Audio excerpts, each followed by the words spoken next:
pamoyo, shamari yangu ya ndaida. Neutenye wakazonditira varumewe, akanipunzira imba yangu, shamari yangu ye pamoyo, shamari yangu ya ndaida. Aiti niwo ndaenda kubaza, aiuya kumba mangu, achizotandara na mai vevana, achitandara ini ndisipo.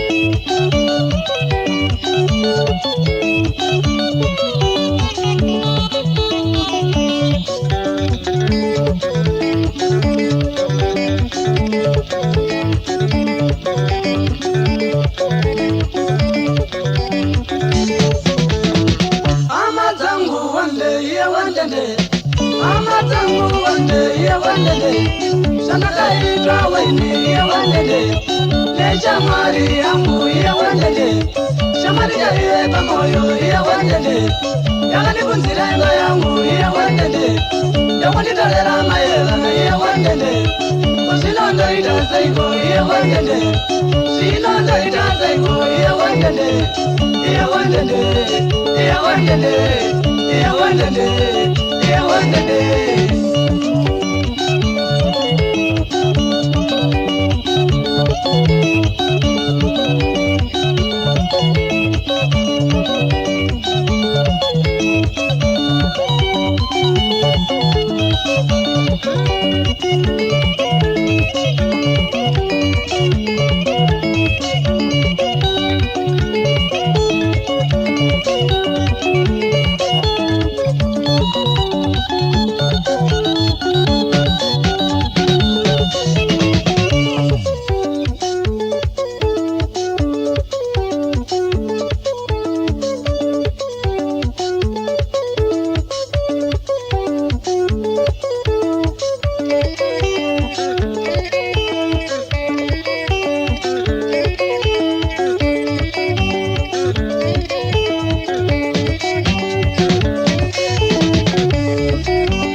Sanakaitwa waini ya wandende, nesha mwari yangu ya wandende, shamari jaye pamoyo ya wandende, yakanipunzira imba yangu ya wandende, ndakunitalera maivevana ya wandende, kusinondo itazaiko ya wandende, sinondo itazaiko ya wandende, ya wandende, ya wandende, ya wandende, ya wandende.